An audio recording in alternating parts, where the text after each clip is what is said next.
Rocket Lab. Free books, free stories, free lessons. Let's go.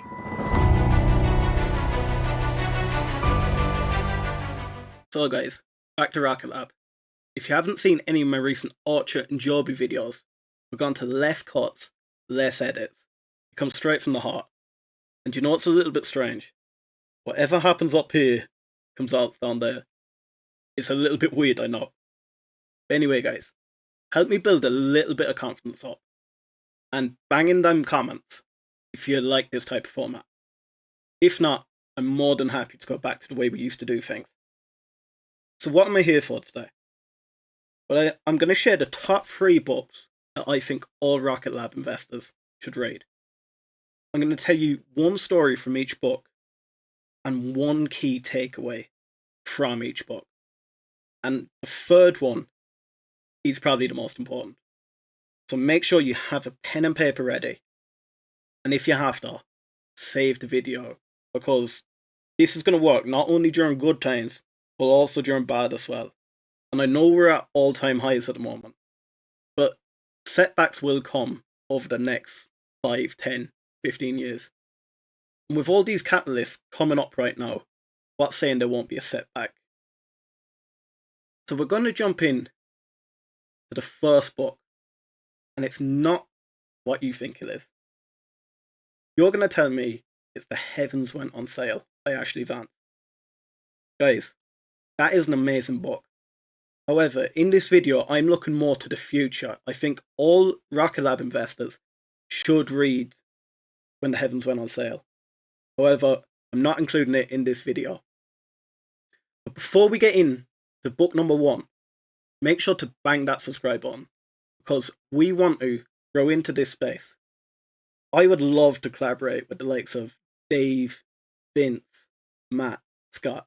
So guys, if you hear me, we're open to have a bit of a chat with you.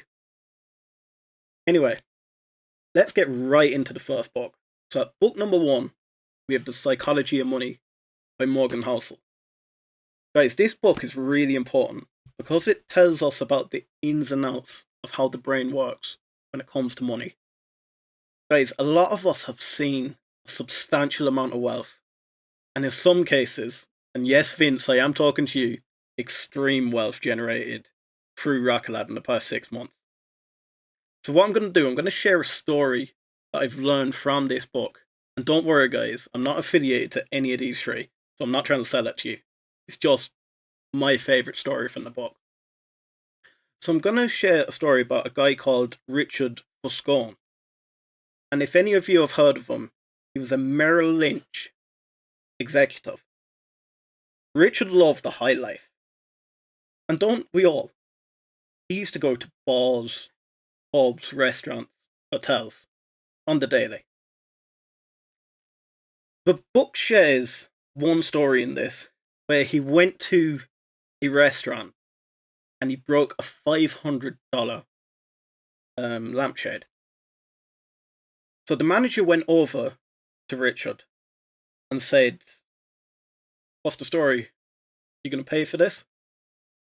Richard, because he thought he was better than everyone else, threw $5,000 at him and told him to leave him alone. Another thing Richard was seen to have done was go down to the local jewellers, where he bought numerous gold coins worth $1,000 each.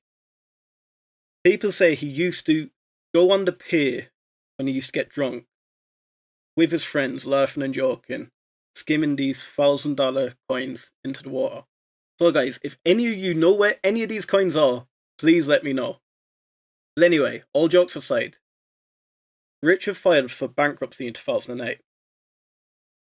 This story is not about the glamour and the demise of wealth. It's more just a lesson that just because you have generated a quick amount of wealth over time doesn't mean you can treat people with disrespect, spend money relentlessly, and just think you're the best human being going. Contrast to this, there's another story that comes from The Psychology of Money, and it's about a guy called Ronald James Reed. Ronald James Reed, on the other hand, was a janitor. He spent his whole working life, around 25 years, as a janitor, mopping floors, taking out bins. You know yourself. These jobs not looked highly upon, and some of you Rocket Lab investors might have jobs where you're stacking shelves, you're working behind the cashier. It doesn't matter. What's important about Ronald James Reed is he died in 2014. Ronald James Reed had a net worth of 8.5 million when he died. So how did he generate this wealth?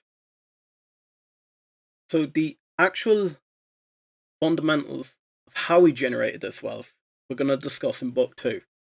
However, what I can share with you was he invested in blue chip stocks and he lived below his means. This guy donated 6 million of that wealth to local hospitals and libraries. So what we can learn here, we're going to share in book 2. So we're going to jump straight over to it. So at book number 2, we have Atomic Habits by James Clear. Now this is probably one of my favourite books out there when it comes to investing and, to be fair, life in general. James Clear talks about making 1% incremental changes, small little habits, and they build up big blocks, make big systems. So first of all, we're going to focus on how Ronald James Reed accumulated such a wealth over his lifetime to make 8.5 million. So what Ronald James Reed done, he took some of the fundamentals that James Clear speaks about.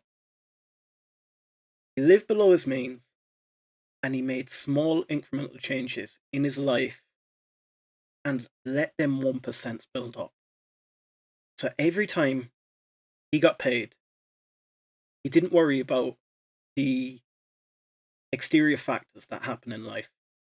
He had a system and he went with it. He took a portion of his wage, no matter what stock prices were, no matter how he felt, no matter what restaurant he wanted to go to. Ronald James Reed always showing up. And that's what James Clear states in his book. You just have to show up. It's like a voting system. Every time you do a behavior, it's like putting one vote, one vote, one vote. And it constantly adds up. Guys, you're investors. You all know about compound interest. Ronald James Reed invested in blue chip stocks. We're all investing in Rocket Lab. We expect over the next 5, 10, 20 years, because we're such a growth company, we're going to accelerate quicker than some of us can imagine. Some guys you speak to have price targets of up to $200. Let me share a learning from the likes of Atomic Habits. So, speaking to you person to person, do you buy the likes of a coffee every morning before work? What do we call that? $5? $5 a day adds up. What are we sitting at? A stock price of around $30 for Rocket Lab? You're going to tell me the exterior factor, it's too much, I bought when it was 4. Forget about exterior factors. Forget about everything. Break it down. The basic. $30, the stock price. After 6 days of not having coffee, you have 1 share. Do that over the year, you have 60 shares.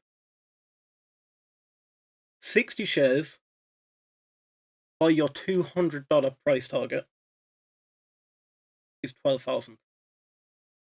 12,000 extra for just having a coffee at home and forgetting about going out to the likes of, I'm not going to say the big brands' names because I don't want to be killed. Guys, we're going to move on to book 3. And this is a really important one. And this guy is probably my favorite entrepreneur out there. So at book number 3, we have Diary of a CEO by Stephen Bartlett. So this book is absolutely amazing when it comes to anything business related, self-development, just overall confidence in business. However, Stephen does have 33 laws in the book when it comes to business and overall personal development. I'm not going to name any of these 33 laws because I'm going to be dead honest with you. I don't want to be banged for copyright. However, I will tell you a key takeaway I have for most Rocket Lab investors. So, Stephen reiterates in it that failure is not just a learning opportunity, but it's critical for growth. Why I think this is important for us, guys, is we're sitting at all-time highs at the moment. All everyone can see is the moon. We're getting price targets out of our eyeballs, and no one's thinking about necessary failures that may take place. We do have catalysts coming up. With catalysts comes risk. And I don't want to rain in anyone's parade, but a failure in a launch, a miss of a timeline, a contract not being agreed, this could pull the stock price down. And this is why having these 3 books aligned will give you the mindset to overcome these, because you don't want to work that hard to accumulate all these shares to then not be able to sleep at night because you think the what if. Guys, as Stephen says, failure is a learning opportunity, but it also is a critical part of growth. And Rocket Lab will hit failure at some stage, but it has already, and it will keep growing, and it will keep getting bigger. Guys, I want to collaborate with the likes of Dave, Vince, Matt, Scott. This space is absolutely amazing. I love all you guys out there. Make sure you bang that subscribe, and I'll see you again soon.